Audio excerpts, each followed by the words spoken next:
So in transforming trigonometric transformation, we need to remember this function to fully understand the problem and how we can solve it.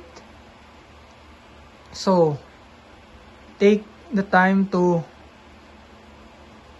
absorb all the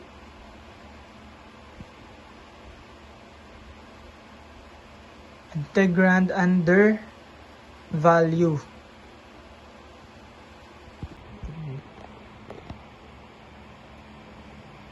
So our next topic is trigonometric transformation.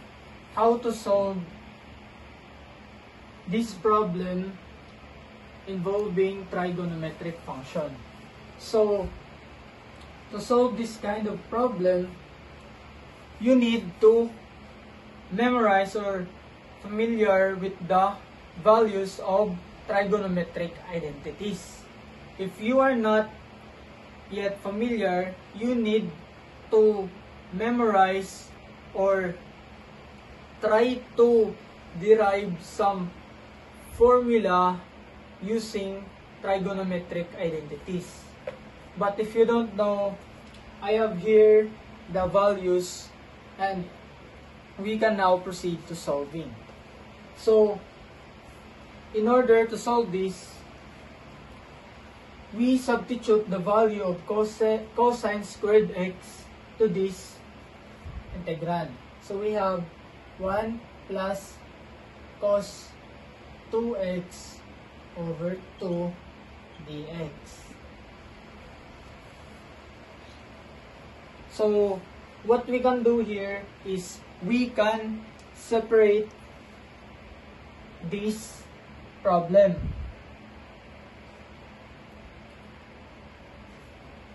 We can 1 plus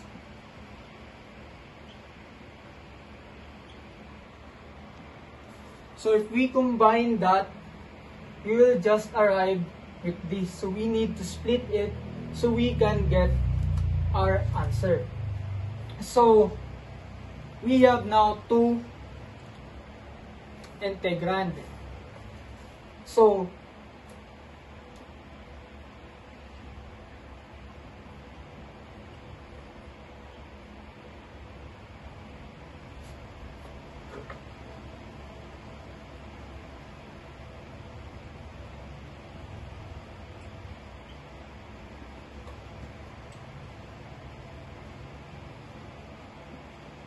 So what we did here is we split it into two different integrand.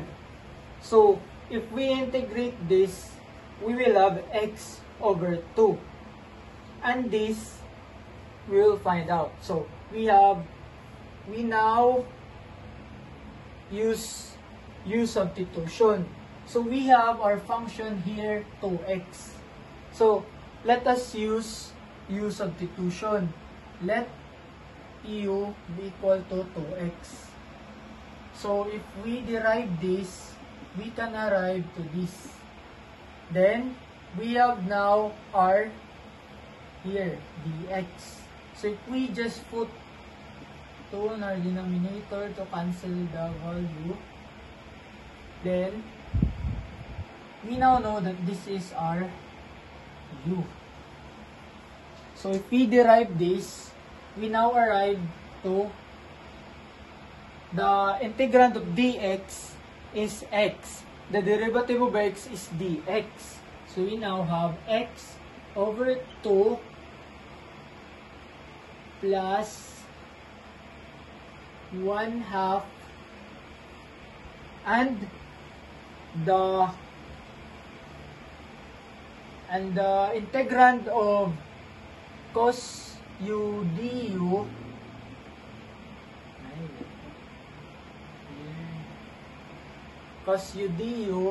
is just negative sine u du.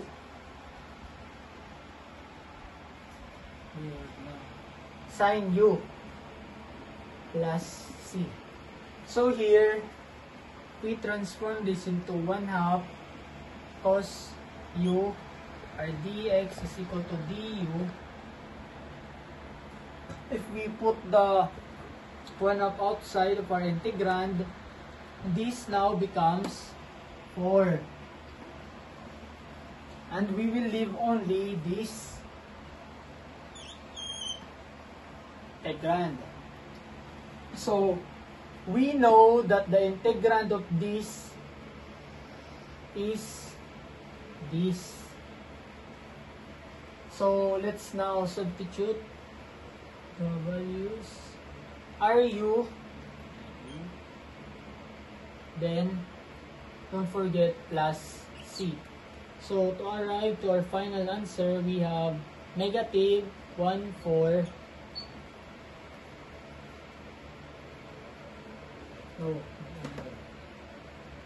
So the integrand of cosine u is sine u plus c.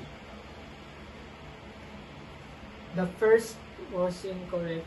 This is the right integrand of cos u. We know that if we derive this, we will have cosine u du. So, mali ito nga negative sine u. So, we have sine u. So, we know that our value of u is 2x. We have 2x plus c. This is now our final answer. Now, let's move on to our second example.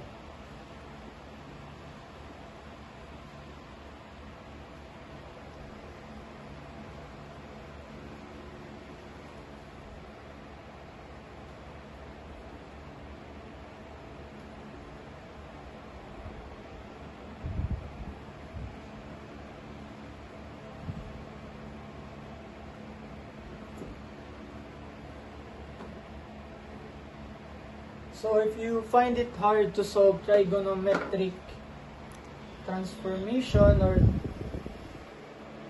trigonometric integration, you need to be familiar with the identities to solve integration involving trigonometric transformation. And the values of trigonometric function and their integrals. So, example number 2.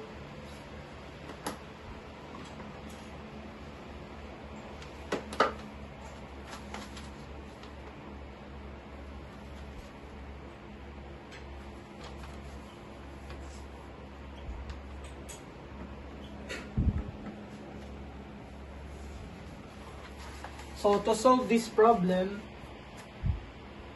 we can use this. If we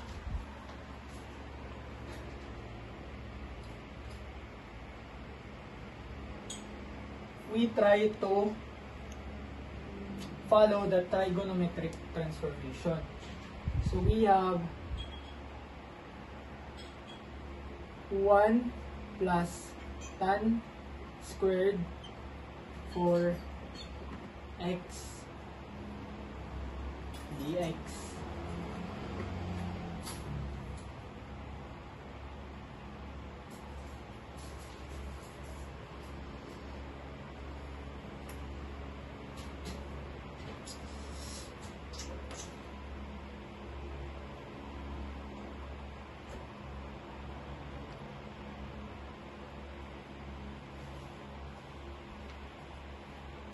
It will be hard to use this. We know that the integrand of 6 squared u du is equal to tan u plus C.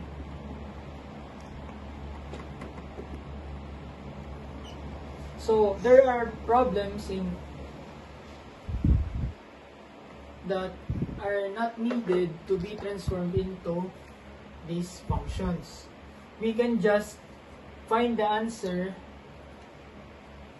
with just memorizing the values of the trigonometric functions, the values of their integrand trigonometric function. So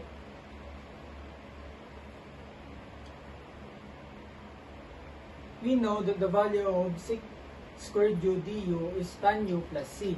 So we have therefore x. So let us substitute 4x to u. So you have du for dx. That is the derivation of u. So we can now substitute the value for